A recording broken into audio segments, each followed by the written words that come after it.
And welcome to another action-packed episode of Geeky Voices Carry, the podcast that isn't as bad of a problem as everyone else thought it was.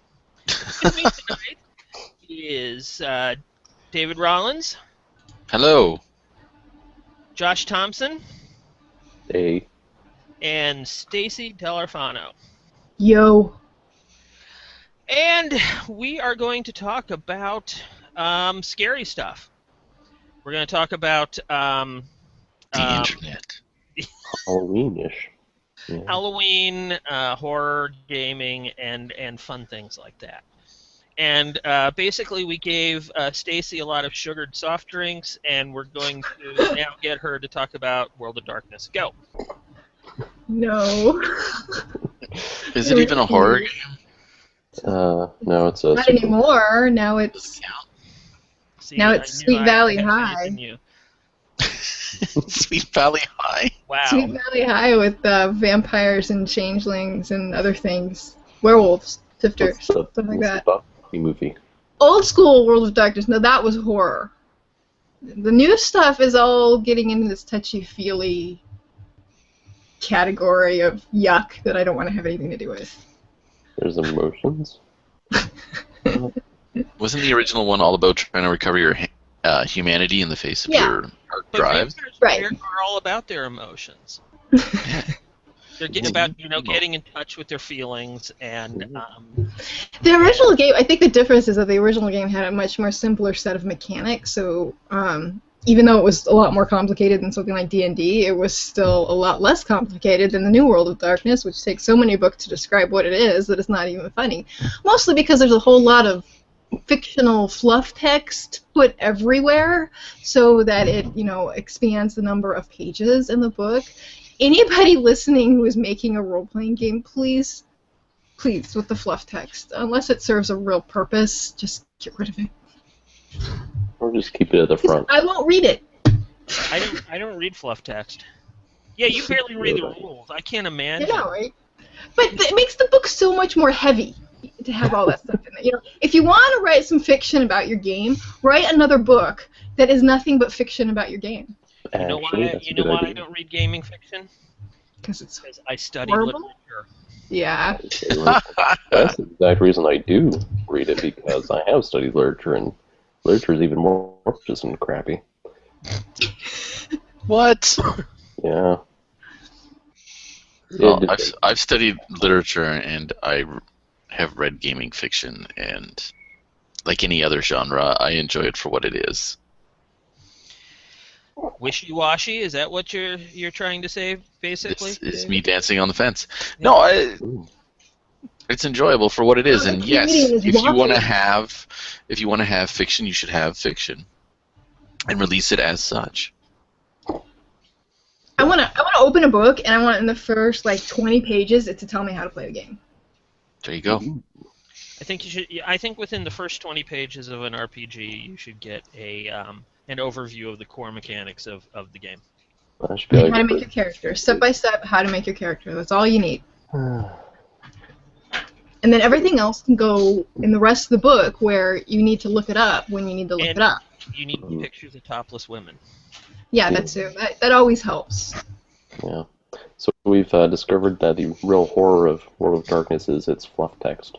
The angsty fiction? I don't know. I didn't mind it in old World of Darkness, but I was like 19. Right. I think that's what it is that the actual average age of somebody who wants to play a World of Darkness game has changed, because it's the same people that did it when they were 18 or 19. When they're not actually gaining any new gamers, but the aim is still at our 18, 19, 20-year-old selves that just wanted to go LARP so that we could sleep with the cute guy. That's not totally. okay. That's exactly what It was sexy and dramatic, and we were all fighting against our humanity, and it was... I wouldn't call it horror. So maybe we should talk about how you describe horror.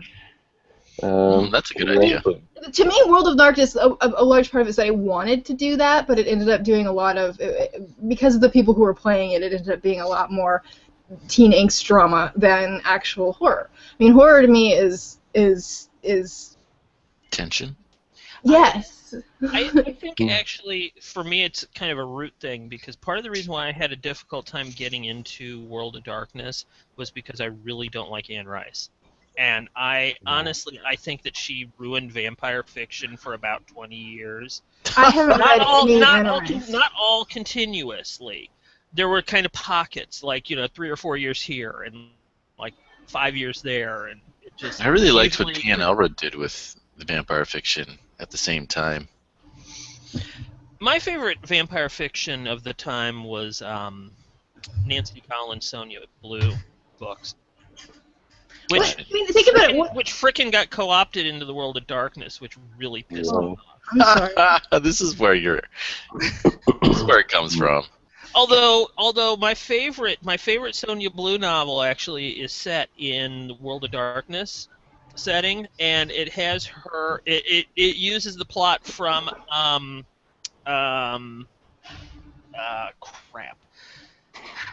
That samurai movie. It was a samurai movie, and they made it into a western. It's the one where the guy comes into town, and there's like the two warring factions. Yes, Bruce Willis did Last Man Standing, but it's not. It's For a Fistful of Dollars. That might. Well, I don't remember. No, Man with No Name. It's been remade so many times. But it was originally originally a samurai movie. Yeah, it was originally a samurai movie. It was one of the many samurai movies taken. I think it was For a Fistful of Dollars, and then they did another adaptation of it in like the 30s with Bruce Willis, called Last Man Standing. Right, but anyway, and one of the then apparently this novel. Yeah, she took that plot and basically. Sonia Blue, because she's like a vampire hunter, so she comes into town, and there's two rival vampire clans, whatever's, families, houses. Yeah, she basically like plays them off. She like picks off one and blames it on the other side, and See, that's not horror. No, it's not horror. No, it's political drama. Right. I mean, and that's what it ends up being is. Which is why I said it got ruined by including it in the World of Darkness. But. No, it's just that there really isn't horror these days. There's just gore and jump scares. We don't really have actual horror because times have changed. I think horror went out. Horror went out as soon as we got electricity and knowledge. That kind of. No, I don't agree with that because. There was a really good resurgence of horror fiction in the 90s. And what was that horror? Was it based on slasher fix? No, actually, it was kind of a reaction to that whole God. What did the splatterpunk thing? I hated splatterpunk. I don't really remember that. You're lucky. Is it? Yeah. It was just basically glorifying Is it just like Sovereign? Well, yeah, that's what I'm talking about. I mean, the only real horror is basically serial killers, really. We don't have any of the good old fantasy horror anymore. Well, how would you describe that? Wait. Let's put a definition on what actually. It's not actually a horror, though. At that point, it's just. Well, her question is, what is horror then? Yeah, and I don't think we really have it as much today. That's actually. You're defining. That's not an answer. Yes, it is, because horror should be something that's scary, but if it's not scary, then it's Chris, not really. What is horror to you? For me, I like there to be a element of psychological tenseness, a bit of insecurity, and maybe you don't know what's going to happen next. Is that more like a thriller? I think it's more. I think it's more the threat of something really nasty is going to happen than. I mean, it doesn't preclude the nastiness from happening, but it's just that something bad is about to happen. That I think is one of the important elements of horror to me. One of the other two of you that are still with us want to. Well, David. All right, I like when it pushes my buttons as far as discomfort. So, like when it's that psychological tension. No, not gore, not at all. where it just kind of pushes the buttons and ramps up the tension. One author that does it really well, although he has this like habit of doing the twist ending, is Ado Van Belkom. Shamalama Ding Dong, I'm going to jump through the internet after you. His name is Ado Van Belkom, actually, and he's quite fantastic. He's a Canadian author. He's horror. Yes, we do. We have 8 months. We live in a frozen wasteland for 8 months. All the dark stories come from here. Actually, that kind of reminds me. I think one of the last horror movies that I actually enjoyed was 30 Days of Night, which doesn't really count being a comic.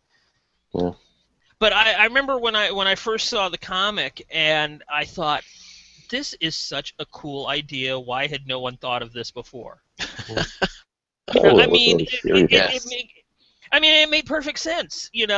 Hey, let's all go up to the Arctic night where it's going to be 30 days long, and we can do whatever the hell we want as vampires.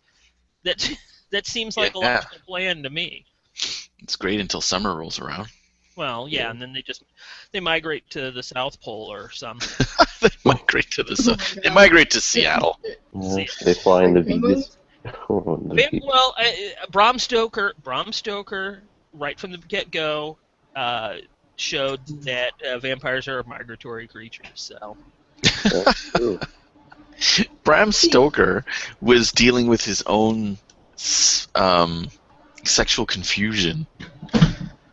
That's where his horror came from. Hello, Rob's arm. A lot of sense to anyone listening.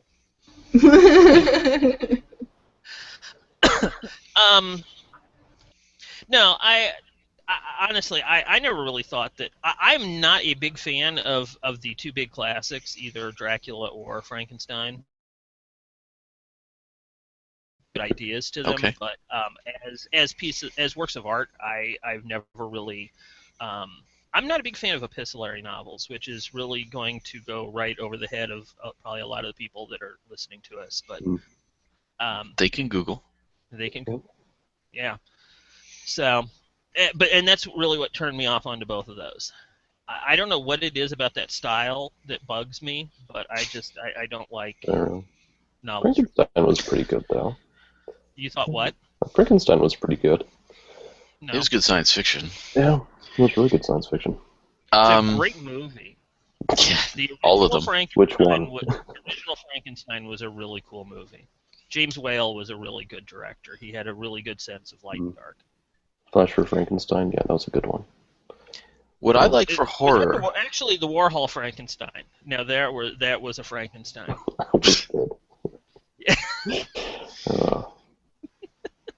What I really like for horror, which really kind of supports Josh's theory, is Lovecraft.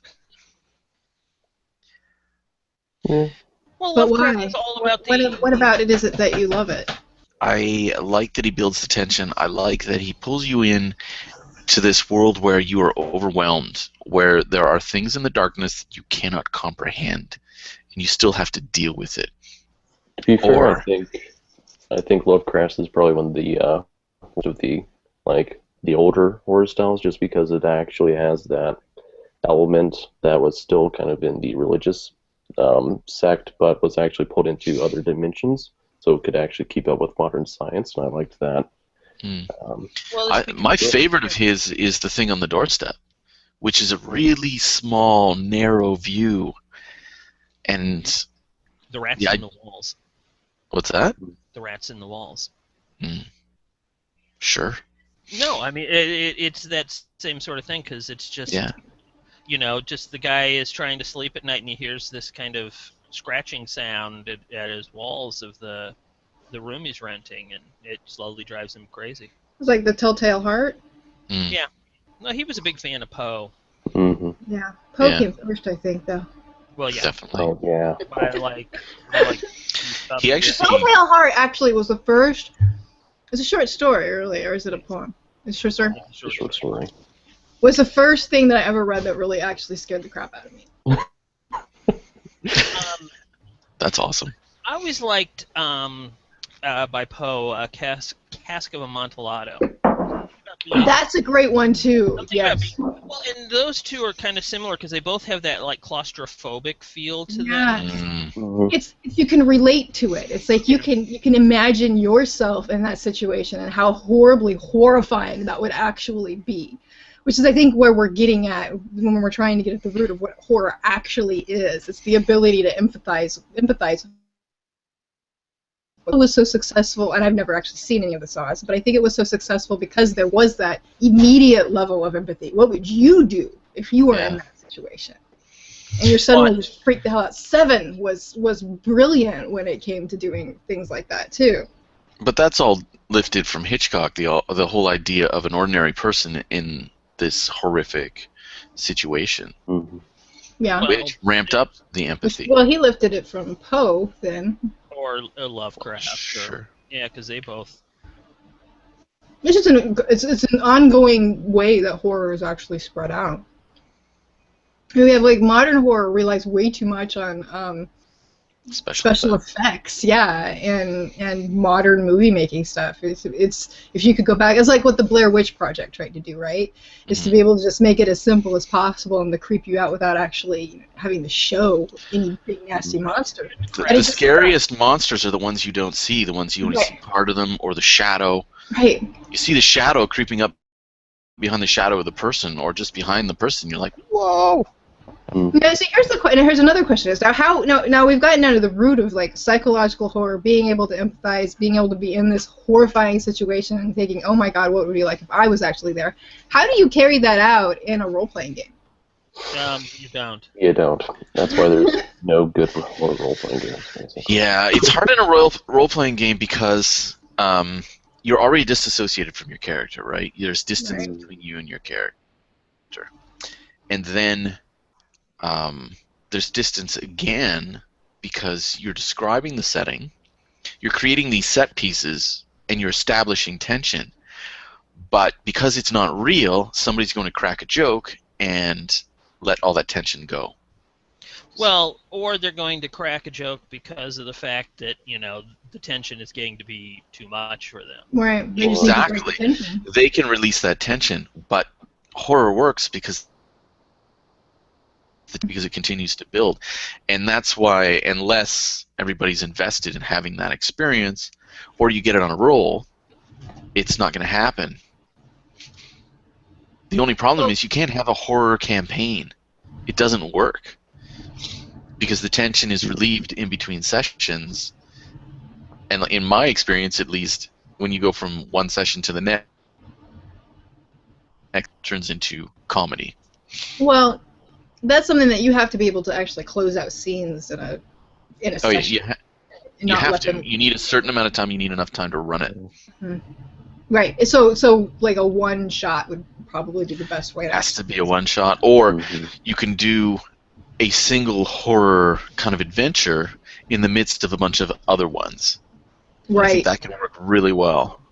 What about like the horror of having to make a decision, like the Saw thing, having to decide, whatever it is? Like, can you put your players' characters into those kind of situations and recreate that kind of feeling? It's like you have to choose between 17,000 children dying and something else really bad happening, or summoning Cthulhu.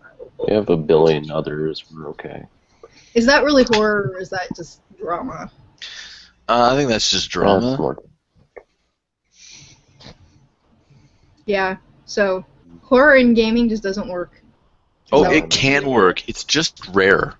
Well, I think part of the problem comes from when, and this kind of gets to the disassociation that David mentioned earlier, was that I think the problem comes up when games or game designers try to do things to scare the players. Oh, right. But that's how you make it work. No, but it's. I mean, the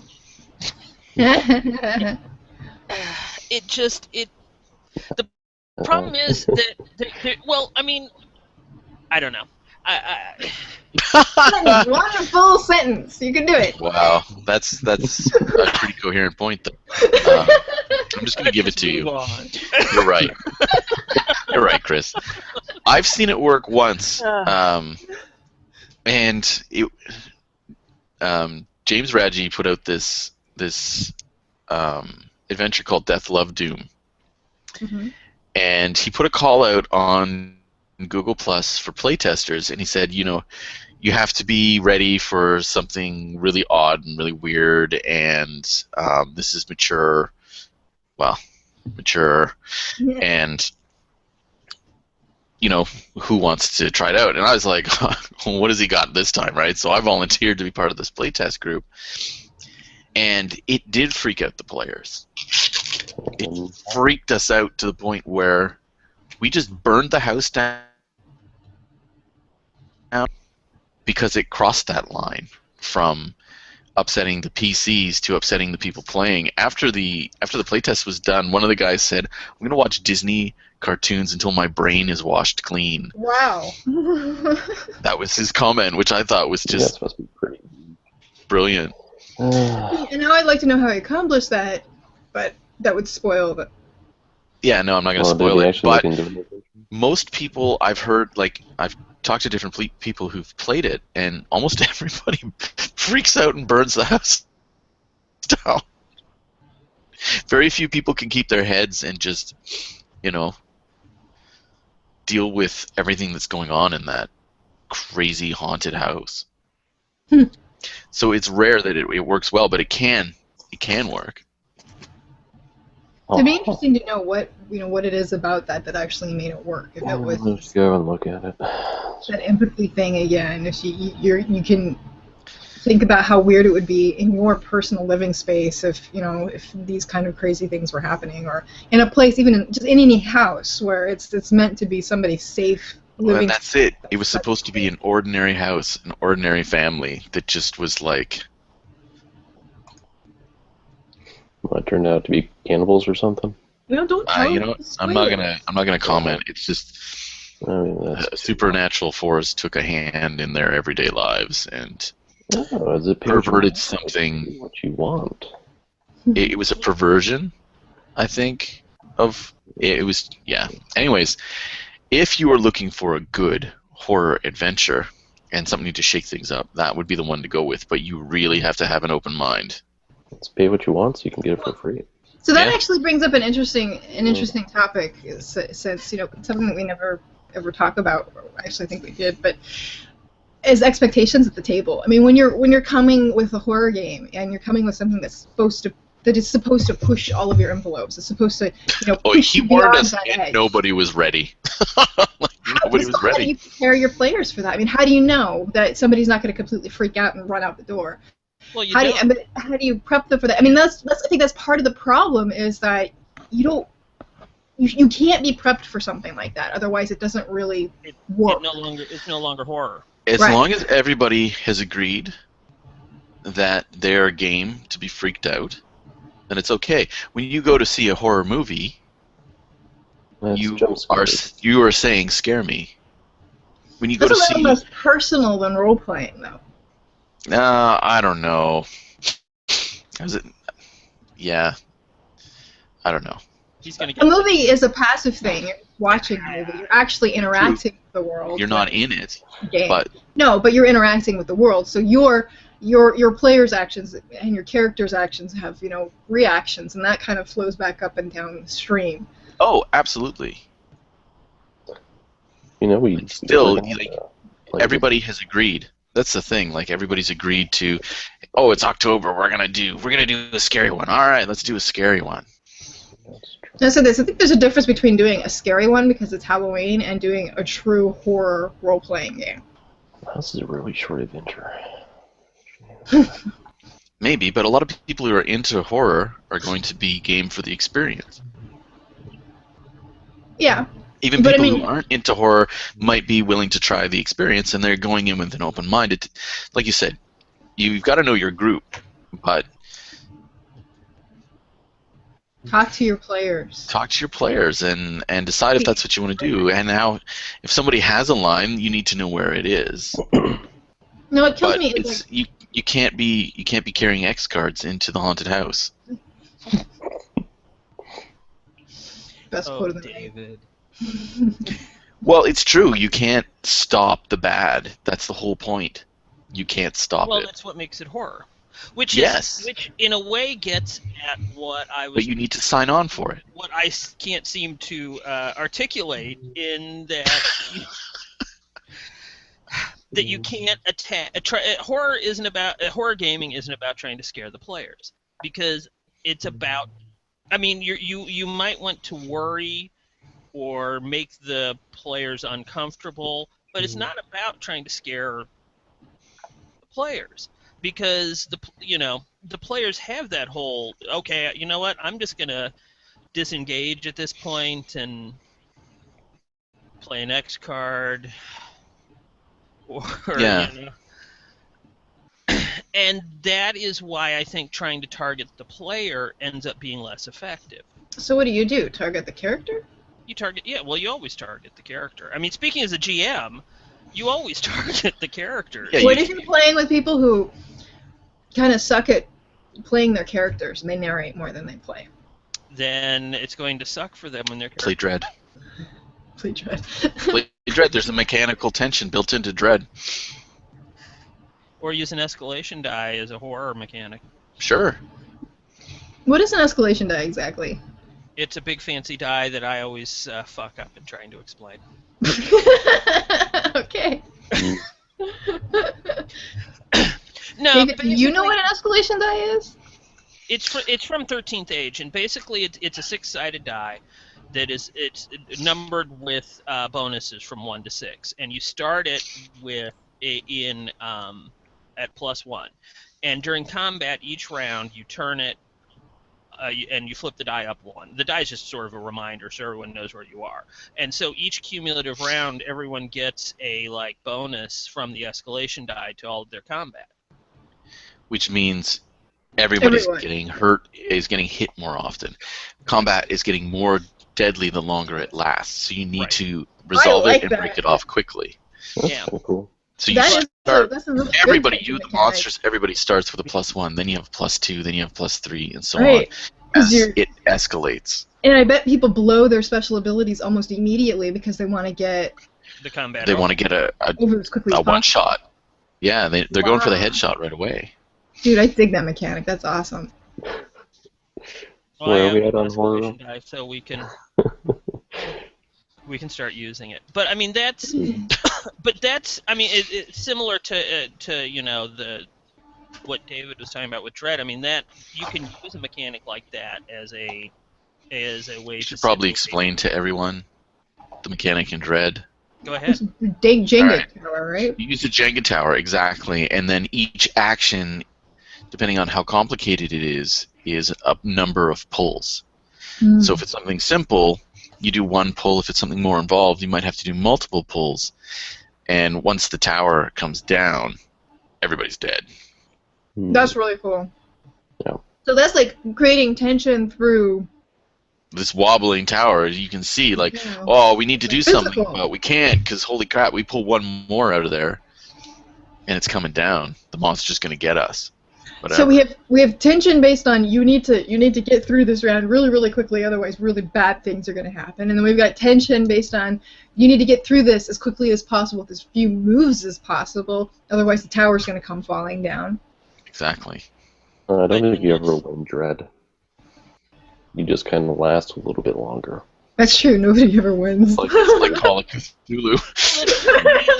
That's kind of the heart of horror gaming is that you don't really win. You just kind of survive. It's like a zombie movie. You don't really win a zombie invasion. You just survive. A little longer than everyone else. Yeah. Right. Those two things also pull up another point with the Sandy track for Call of Cthulhu, as it lowers down, since it doesn't actually replenish in the same way. No. Right. No, the only way if it replenishes is through, psychotherapy, which is an interesting thought on the whole thing, but Changeling kind of does something similar to that. It has something called clarity, and it's supposed to measure your connection to the real world, basically, so that you're not seeing everything in the light of fairy. And but the way that it tends to be laid out, the way that it is laid out, it sounds like it's your sanity, really, that it's actually looking at. And it has moral judgments, kind of like humanity, but there are moral judgments based on whether you go up or down on the actual, whether you lose a point of clarity, and then you have to do something special in order to gain one back. I think it's just spending a lot of experience points, but there has to be a reason, you know. That's special. Yeah. Well, so I don't like it. I don't like the idea that it kind of perpetuates that mental health is related to whether or not you do good things or bad things. Because some of the things are like theft, murder. Yeah, you know. See, I would think you would be dealing with the mundane. And there's some of that doing too. Your laundry reconnects you to the real world.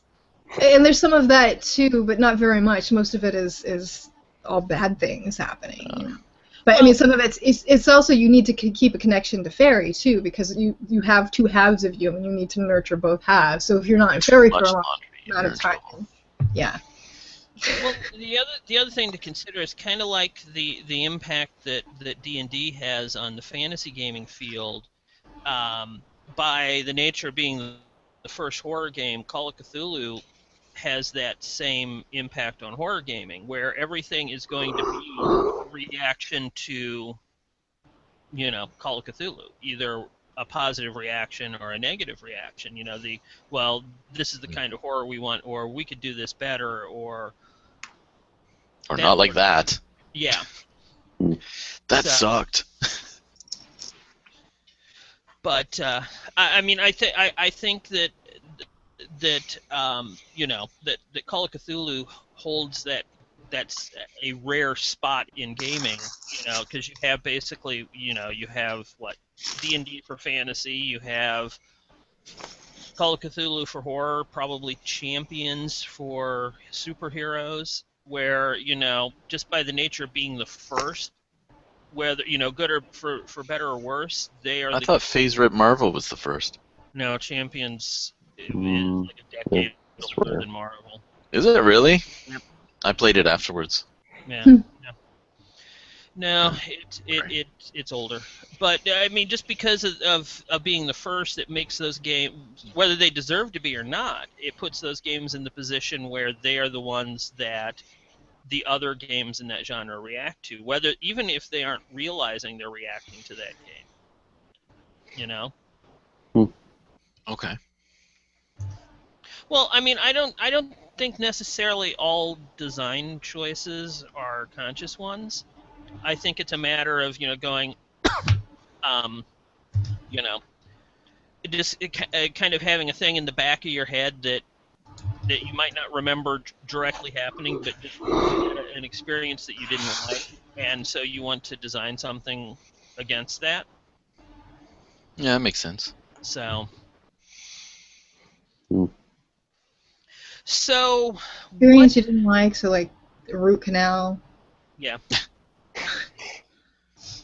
And that is how we got the hero system. Root canal. No, actually, I believe you can attribute the hero system to college third-year trigonometry, I believe. No, I think it's just a desire for game balance. But in a hyper-simulist kind of view of gaming. So what do you guys like in a horror game? I mean, what do you think is effective? We've talked about things, you know, we thought didn't work or we didn't like. What did you think was effective? Are you with me? Do we need to take a time out so you can have a nap? That'd be good. Just 20 minutes, you know. I think anything that makes you worry about what's behind the next door instead of be excited about it is probably on the right track. That's a good. And whether it's mechanical or it's atmospheric, as long as you have that result, I think you've got yourself a horror game that's working. You be afraid of what you're to encounter. Exactly. I rarely get into games where I actually am afraid of what I'm going to encounter. I'm usually the one who's like, they said don't turn around when you walk away, so I turn around, or there's something here for you to pull on, so I pull on it. You know, it's just like. That's what she said. Oh, yeah. The cord. Sorry, I couldn't not do it. You could have restrained yourself. No, I really couldn't. So anyway, I mean, what are some games that you've? I mean, that's, you know, in the abstract that's good, but what are some things that games that you've seen that you've thought have handled horror themes or horror elements well, other than what was the name of the module? Death, Love, Doom. Yes. So far we've got Death, Love, Doom, Dread, and 13th Age to an extent. Does it have to be a There's tabletop? a mechanic there. No, it doesn't have to be a tabletop game. Oh. I mean, that's what we were talking about. Unless you're going to talk about a video game, then I don't want to hear it. Because all the video gamers are dead to me right now. Like, the only one that I've known that it could actually do a decent bit of, like, horror, and that outside of, like, jump scares or things like that, or gore, was probably Amnesia Dark Descent. That was a good one. Gore? Yeah, outside of He gore. means gore like blood and guts. No, okay. Yeah, like, yeah. Al Gore? Yeah, Al Gore. He's really scary. Climate change is going to get you. Climate change is coming. What about Mist? We're cereal. Mist? Mist wasn't scary. What the fuck? Mist? Well, there was tension. You're wandering around, you don't know what's going on. You're lost. No. Amnesia Dark Descent did it really, Next you're gonna really say well. that the Lost television show was scary. I never saw it. And then Teletubbies, because my god, those things are... Those are really quite Teletubbies are frightening. scary.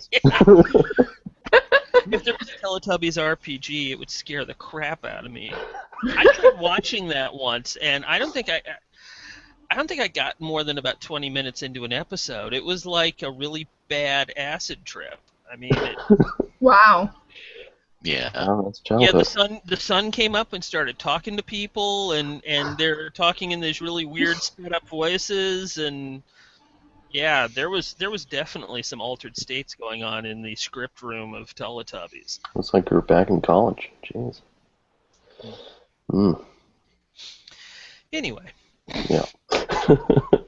that one So anyway, so those are effective games. Why are they effective? I mean, we've talked about Death, Love, Doom, but you know, why do you think that Jenga is Jenga? Why do you think that Dread is effective Because you're worried about the next action. Because you have to calculate what you're going to. Well, you have to think. Everything you do is going to have some kind of a ramification. You're actually afraid of losing something. There's actually stakes at hand. Yeah. If you're the one who happens to pull the wrong block, the game is over. The thing is, every time you pull a block, that's one you can't pull later on when it's critical.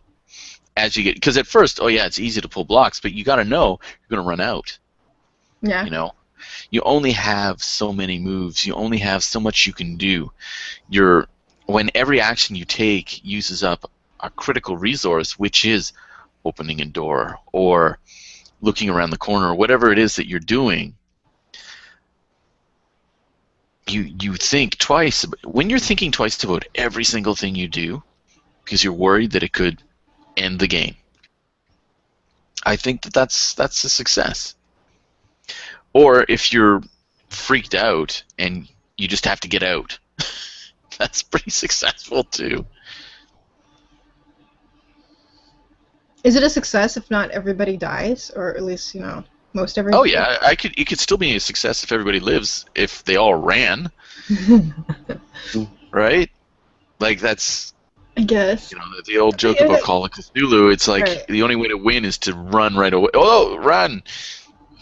No, what was it? You don't have to. The thing isn't to be the fastest person. It's just to be faster than the slowest person. Yeah, that's right. But you don't have to outrun the bear. You just have to outrun your friend. Well, and part of the thing, and I think this is because of the gamer mentality. towards RPGs is that they tend, even though they want to go into a dangerous situation, they tend to be adverse to danger. So, it's like you've got a Call of Cthulhu thing, and the investigators have been going through this house, and it's an old creaky house, and they're wandering through, and nothing really bad has happened, and they've been splashing, holy water on the walls, and they're making their way through the house, and nothing bad is happening. They go into the basement, which is always a bad move in any horror scenario. They go into the basement, and the basement is, a basement, but there's this like kind of grate in the middle of the floor, and as they get closer, it's just this foul, abominable smell coming from it. And rather than doing what you would do in a horror scenario, which is let's pry the damn thing open and jump in, they all go, ooh, I think I left my hairdryer plugged in, and I should go back home now. Because let's call a plumber. That. Yeah. And I think that ends up being the downfall of a horror scenario. Is it too horror, too much? I don't know if it's too much, but I think what happens is you really have to have a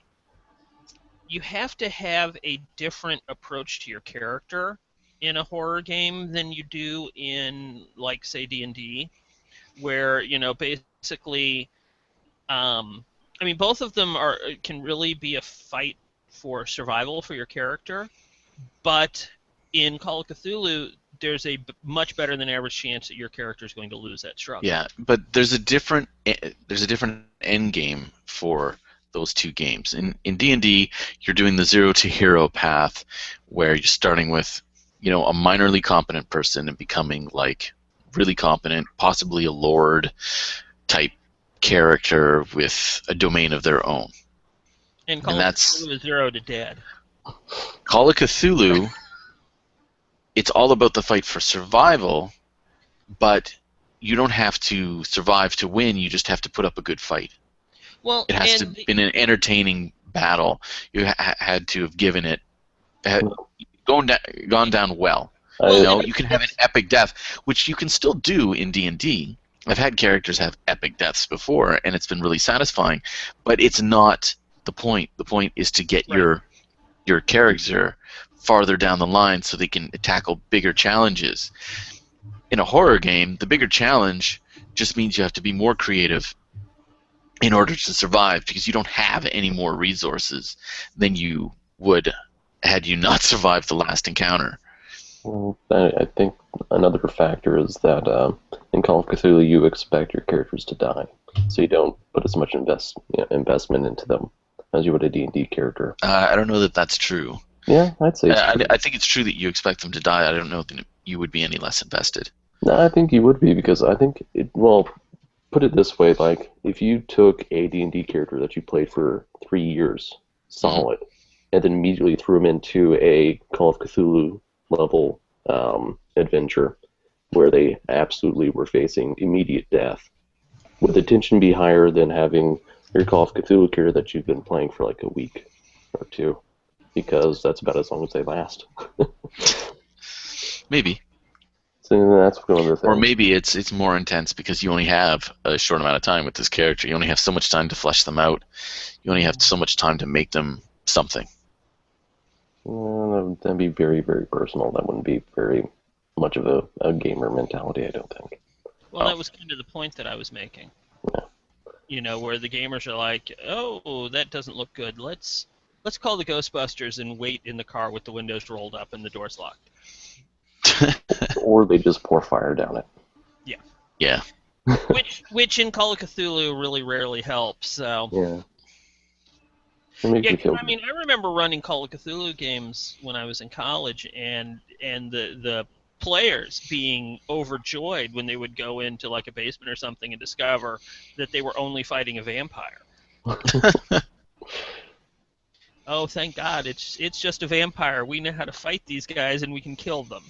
As opposed to everything else you've thrown against us that seemingly turns out to be bulletproof, and So. Yeah. But for me, one of the appeals. See, I consider horror gaming to be more heroic, and that's kind of the draw of it for me, particularly with Call of Cthulhu, because your characters are fighting against such overwhelming odds that you don't expect to win. So if you do win, even if that win is, hey, I stopped this doorway to another dimension from being open for like another 7 years, hey, let's go back to the bar. That's a freaking win for humanity. So your idea of the heroism of Call of Cthulhu is not that they're in, like D&D heroism is about becoming more heroic and bigger and larger than life, whereas in Call of powerful, yeah, okay, heroic. Sure, but Call of Cthulhu, the heroism is somebody has to do this. Somebody, yeah, right. And I think. And we're here, so it's us. Yeah. It's rising to the challenge. Right. It's basically low-powered superheroes. Without any powers, really. Without any powers. So let me ask something then. If you would take like an OSR game that's, just basically a dungeon, wherein there's no requirement for it to be balanced, and there's no way that it's ever going to be balanced. You're going to walk into a room that's got like 10 whites that are like way over your level, and you're never going to be able to kill them. Or 6 whites. Or 3, basically. Anyways, I mean, like with 5th edition, I don't actually most editions of D&D, I don't get the feeling that I'm actually going up against something that could hurt me most of the time. When I actually do end up dead or dying, I'm actually surprised, because it's kind of like, how did that happen? I'm supposed to hit it with my sword and it dies and I take his loot. Like all of our games so far. So, would you consider basically, old school gaming where you're not supposed to have balance, where balance is actually not supposed to exist in the game at all? Would that qualify as a horror game? I think sometimes it can. I mean, hell, when you're that magic user with 1 spell and 4 hit points, a dungeon can be a really damn scary place. But is it horror, or is it just scary? I think it's just suicidal. Nice. Well, if you're in a Raji module and you don't set fire to everything, yes, it's horror. Every time I see somebody approaching, all the groups that I've been in Lamentations games, they always approach everything with utter terror.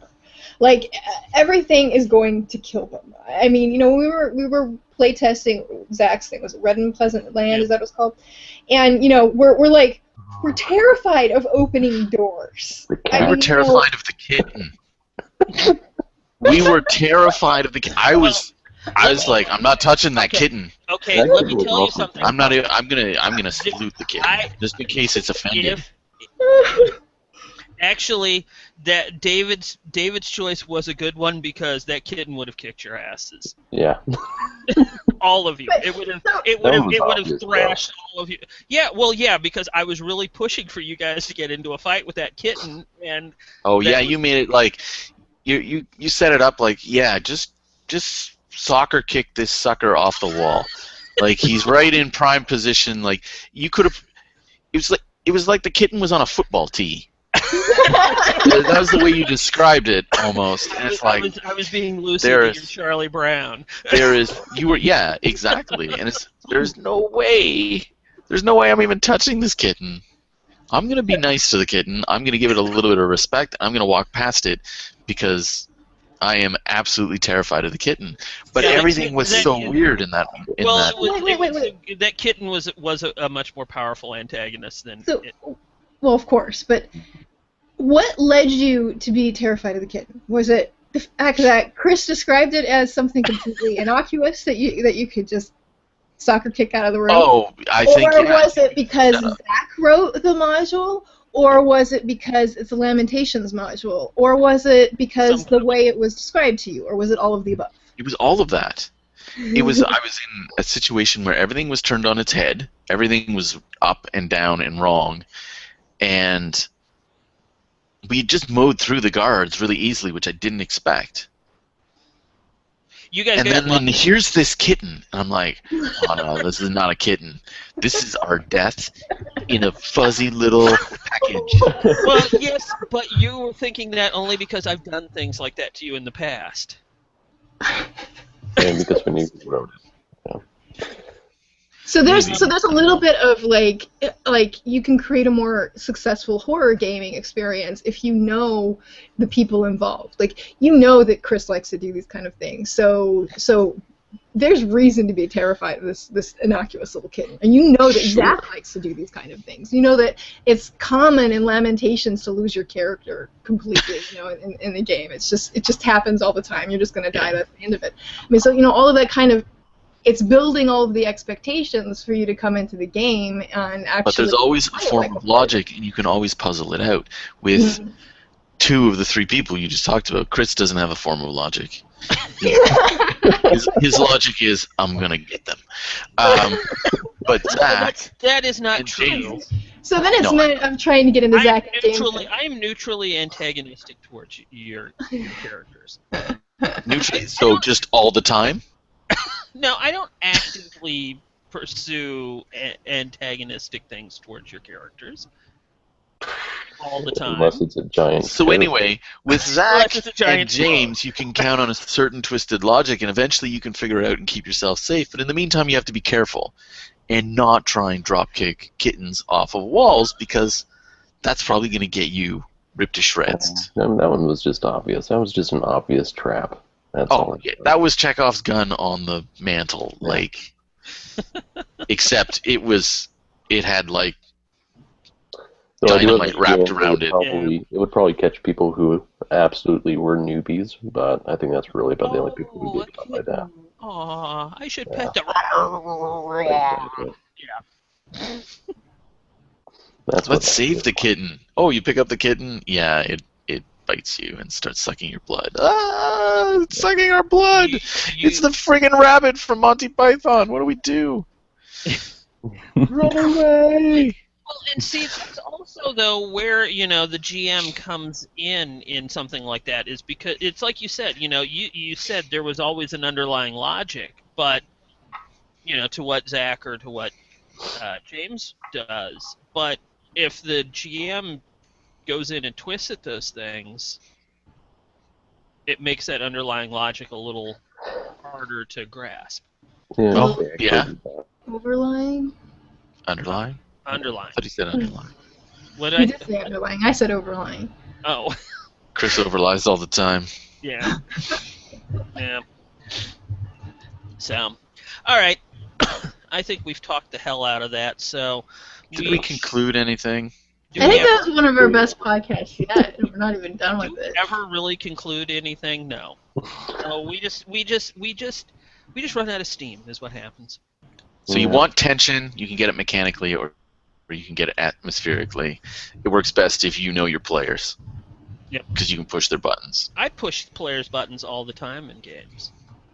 Mostly David. You also push characters' buttons. Yeah. No, you never pushed my buttons. You pushed my character's buttons. Yeah. I just played to it.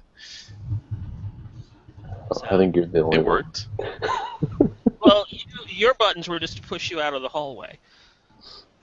No, my button just left me in the hallway. The hallway transforms into a 30-by-30 room full of ogres. Yeah. Or frogs come up behind us. Yeah. Okay, so let's talk about something cool. Who wants to go first? I'll be nice, and I'll actually ask you to go first before I assign someone. So. Okay. Well, there's this adventure module. It's called Death Love Doom. You can get it for free. Drive through RP. It's great for Halloween.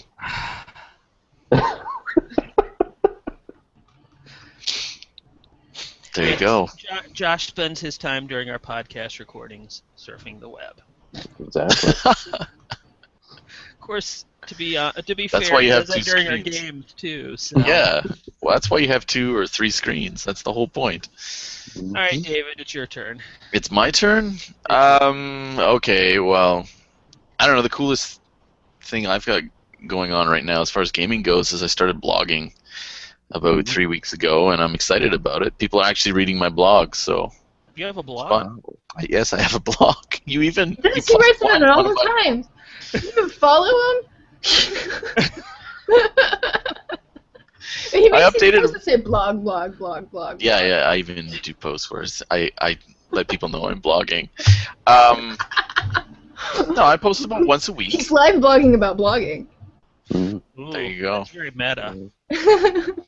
I found it interesting that the best response is to posts where I dig into mechanics. The ideas, not so much. If I don't have a mechanical thing to go with my ideas, people just don't share it. Very, very passionate about mechanics. It seems that way. That's So stuff that they can just take and use, basically.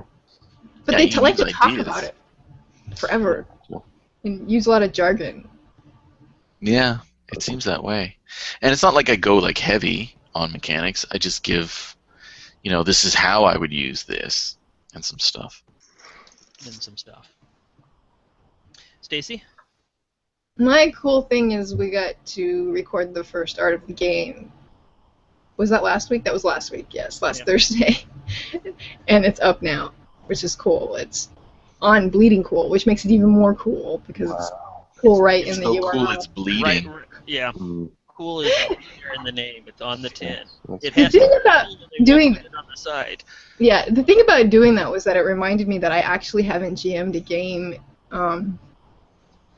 since the last Contessa, when I actually, the only thing I GM'd was, I GM'd Zombies of Walmart for Precious Dark, and then did one of the arena games, but I didn't do anything else. I haven't done anything else beyond that, and that makes me sad because I used to run games all the time, and I'm not doing it because I'm too busy doing other things. I also redesigned the Contessa logo and rewrote nearly all of our documentation, and see, I don't have time to run games. Wow. Aw, that's sad. Because you're making it easier for other people to run games.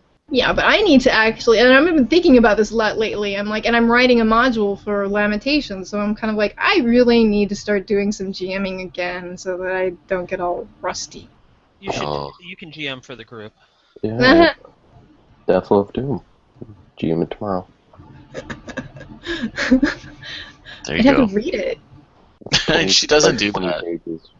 That's why she has to write her own modules. I have never ever run a module ever. Really? I tried a couple times to just read through one, and it bored the crap out of me. Which means that the module that I'm writing is probably going to be completely different than any other module that is out there right now because I just don't read them. I hope so. That's why I don't write modules, is because of that. I don't read them, so I'm really clueless to how one assembles a module. And I actually asked James that. I was like, is there any formula I should use, any way that this is typically done? And he's like, no, just do whatever you want. Yeah, he's not interested in typically No, done. That's good. He wants you to break the mold. That's good. Well, you look at his most popular ones. K-Long is just a sandbox. I might make Better Than Any Man is a sandbox with a time limit, like a ticking clock. It's going to be very sandboxy, but there's going to be stuff behind it to do too. So Yeah. You could do a hex crawl. I kind of want to make something where you create your own module, like create your own adventure, choose your own adventure, but choose your own module, or you could actually. He's already got that. Well, okay. It's scenic Dunsmouth or something. Right. Which is like a Cthulhu-esque Shadow over Innismouth thing where you generate the town and then you go in and deal with the elements. You could actually play it over and over again, and you just, with a few random rolls, you generate the town and the situation. It'd be more like generating the things that are there and the things that you can do than the town. Well, But that's because it's a of town adventure. That's basically the same thing. But I mean, that worked out really well. It's so not maybe basically we'll the listen same. to the one. Okay. Well, let me play test and I'll. Well, who else am I going to have playtest? Yeah, Yeah, because if you can get David and Josh to actually do something during a game, then it's a successful adventure. I do little things. Just because we can come through, like, say, Tomb of Horrors without losing a single hit point, doesn't mean we're not successful. I think it's the opposite.